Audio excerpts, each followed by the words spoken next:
निवडणुका जिंकताच राष्ट्रवादीला आश्वासनांचा विसर पडल्याचं चित्र राष्ट्रवादीच्या अजित पवार आणि हसन मुश्रीफांकडून कर्जमाफीचा विषय हसण्यावर माझ्या भाषणात कर्जमाफीबाबत कधी ऐकलं का अजितदादांचं विधान।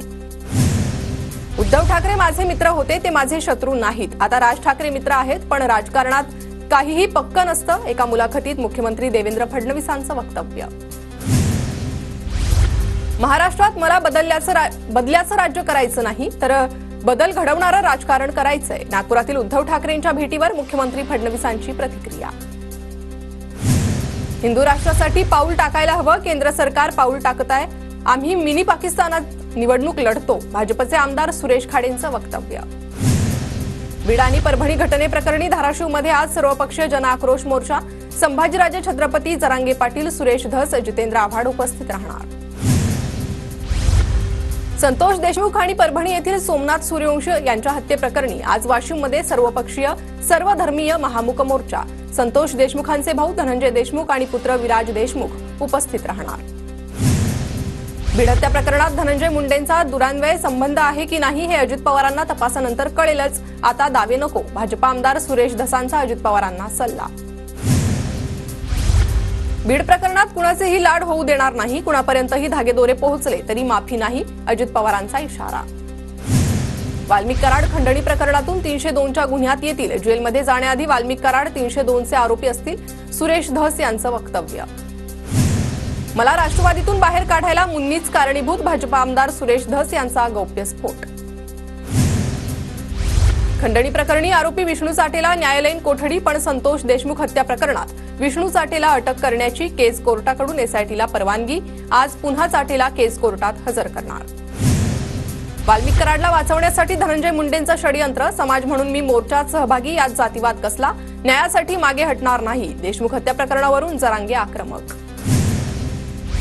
प्रतिमोर्चा काढणाऱ्यांना परभणीत दाखवून दिलं, आता प्रतिमोर्चा काढला तर भीमसैनिक आडवा येईल, दलित पॅन्थरच्या दीपक केदार यांचा लक्ष्मण हाकेंना इशारा, तर दम असेल तर केदार यांनी मला अडवून दाखवावं, हाकेंचं प्रत्युत्तर। मस्ताजोग सरपंच हत्येप्रकरणी मानवाधिकार आयोगात गुन्हा दाखल, आयोग करणार स्वतंत्र चौकशी, जिल्ह्यात येणार दिल्लीची टीम, खासदार सोनवणेंच्या पाठपुराव्याला यश। ग्रामपंचायत हद्दीतील बियर शॉप सुरू करण्यासाठी त्रास दिल्याचा राग मनात धरून सरपंच आणि उपसरपंच यांना मारहाण, पालघरच्या मनोर परिसरात तणावाचं वातावरण, मनोर पोलीस ठाण्यामध्ये मोठी गर्दी। काँग्रेस शिवसेना ठाकरे गट राष्ट्रवादी पवार गटात वादाची ठिणगी, विधानसभेतील पराभवानंतर टीका करताना महाविकास आघाडीच्या नेत्यांकडून एकमेकांवर चिखलफेक। महाविकास आघाडीतील समन्वयाच्या अभावामुळे शरद पवार नाराज, सूत्रांची माहिती। विधानसभेच्या निकालानंतर महाविकास आघाडी नेत्यांची बैठक नाही, पालिका निवडणुकांवर 3 पक्षांमध्ये चर्चा नाही, बैठक आणि चर्चा होत नसल्यामुळे शरद पवार नाराज असल्याची माहिती। काँग्रेसची मोडलेली पाठ सरळ व्हायला तयार नाही, ठाकरे गट अजून झोपेतून जागा व्हायला तयार नाही, राष्ट्रवादीच्या बैठकीत राज्याच्या परिस्थितीवर बोलताना अमोल कोल्हेंचं भाष्य। अमोल कोल्हेंनी आम्हाला सल्ले देण्यापेक्षा स्वतःच्या पक्षाकडे जास्त लक्ष द्यावं, काँग्रेसवरील टीकेला विजय वडेट्टीवारांचं प्रत्युत्तर। जास्त जागा जिंकून मुख्यमंत्री बनायचं होतं, मात्र त्यांच्यात सगळ्यात कमी जागा आल्या, संजय राऊतांचा नाना पटोलेंवर निशाणा, विधानसभेनंतर महाविकास आघाडीतील 3 पक्षात समन्वय राहिला नसल्याचंही भाष्य। जागा वाटपाच्या घोळाचा काँग्रेसला फटका बसला, अनेक नेते बैठकीला उशिरा यायचे, आम्हाला कुठलंही प्लॅनिंग करता आलं नाही, विजय वडेट्टीवारांनी पराभवाचं खापर महाविकास आघाडीच्या नेत्यांवर फोडलं। लोकसभेनंतर इंडिया आघाडीची बैठक व्हायला हवी होती, एकदा तुटली तर इंडिया आघाडी पुन्हा तयार होणार नाही, संजय राऊतांकडून महाविकास आघाडीवर नाराजी व्यक्त। भाजपात जायचं असतं तर निवडणुकी आधीच गेलो असतो, माझ्या भाजप प्रवेशाच्या चर्चांमध्ये तथ्य नाही, विजय वडेट्टीवारांची प्रतिक्रिया। सुधीर मुनगंटीवार नाराज नाहीत, वैयक्तिक कारणामुळे मुनगंटीवार गैरहजर, मुनगंटीवार यांच्या अनुपस्थितीवर फडणवीसांचं स्पष्टीकरण। ईव्हीएम म्हणजे एव्हरी व्होट अगेन्स्ट मुल्ला, नितेश राणेंचं वादग्रस्त वक्तव्य, हिंदू म्हणून आपली भूमिका आणि विचार स्पष्ट असले पाहिजे, नितेश राणेंचं आवाहन। महागड्या मालकाच्या काळ्या कारनामांचा लवकरच खुलासा करू, मंत्रालयात आलेल्या लॅम्बोर्गिनी कारवरून रोहित पवारांचा इशारा। आगामी पालिका निवडणुकांसाठी ठाकरे गटाचं हर घर दस्तक अभियान, आरएसएस प्रमाणे ठाकरे गटही मोहीम राबवणार, प्रत्येक बूथवर 15 ते 20 क्रियाशील शिवदूत तयार करण्यात येणार। भाजपचं 12 जानेवारीला शिर्डीत अधिवेशन, केंद्रीय गृहमंत्री अमित शहा, जेपी नड्डा अधिवेशनाला उपस्थित राहणार, भाजपच्या सर्व आमदार, खासदार आणि मंत्र्यांना 11 तारखेला शिर्डीत हजर राहण्याच्या सूचना. पंतप्रधान मोदी 15 जानेवारीला मुंबई दौऱ्यावर. सकाळी नेव्हीच्या कार्यक्रमानंतर मोदी नवी मुंबईतील इस्कॉन मंदिराचं उद्घाटन कार्यक्रमाला उपस्थित राहणार. 237 आमदारांची बैठकही घेणार. मनोज जरांगे उपचारासाठी गॅलेक्सी हॉस्पिटलमध्ये दाखल. सिटी स्कॅनचे रिपोर्ट आल्यानंतर जरांगेंवर पुढील उपचार करण्यात येणार. कल्याणच्या घटनेतील आरोपी विशाल गवळीचा मोबाईल तपासणीसाठी फॉरेन्सिक प्रयोगशाळेकडे पाठवला. विशालला वाचवणाऱ्या राजकीय नेत्यासह गुन्ह्यातील सहकाऱ्यांचा खुलासा होणार. मालवण पुतळा दुर्घटना प्रकरणातील शिल्पकार जयदीप आपटेला हायकोर्टाकडून जामीन मंजूर. प्रकरणाचा तपास पूर्ण झाल्यानं आरोपीला कैदेत ठेवण्याची गरज नाही. कुणीही जखमी नसल्यामुळे हत्येचं कलम लागू होत नाही, कोर्टाचं निरीक्षण. राहुल गांधी यांना पुणे सत्र न्यायालयाकडून जामीन मंजूर. सुनावणीला राहुल गांधींची व्हिडिओ कॉन्फरन्सिंगद्वारे हजेरी. स्वातंत्र्यवीर सावरकरांचा अवमान केल्याप्रकरणी सात्यकी सावरकर यांची याचिका. पुढील सुनावणी 18 फेब्रुवारीला.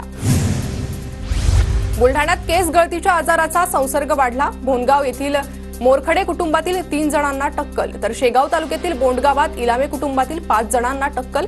प्रशासनाने बोअरवेलचं पाणी वापरण्यास केली मनाई. लोणार सरोवरचं पाणी भूगर्भात गेल्यामुळे हा आजार होण्याची शक्यता. बुलढाण्यात टक्कल पडण्याच्या प्रकाराबद्दल शासकीय वैद्यकीय महाविद्यालयाच्या अधिष्ठाता डॉक्टर मीनाक्षी गजभिये यांनी व्यक्त केला अंदाज. तर याबाबतचा अहवाल 7 दिवसात येणार. पुण्यातील कल्याणी नगरच्या पोर्शे कार अपघात प्रकरणी अरुण कुमार सिंग विरोधात 477 पानांचं आरोपपत्र दाखल.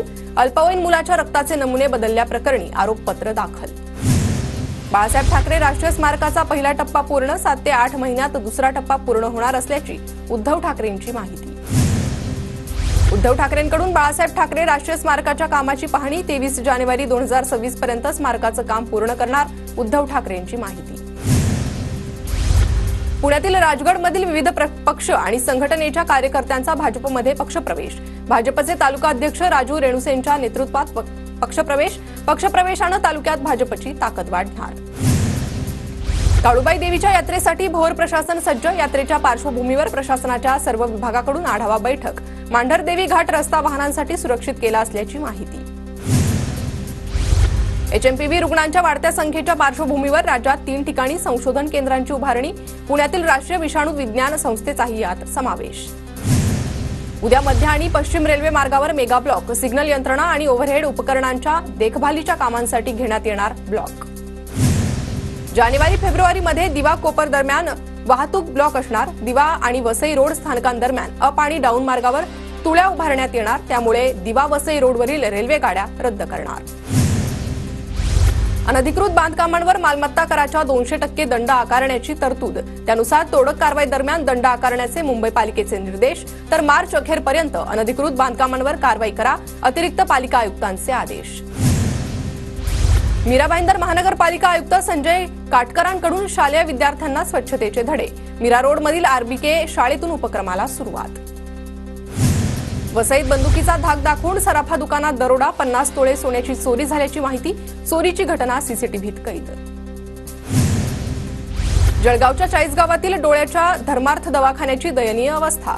काही दिवसांपासून दवाखाना बंद असल्यानं गोरगरीब नेत्ररुग्ण सेवेपासून वंचित.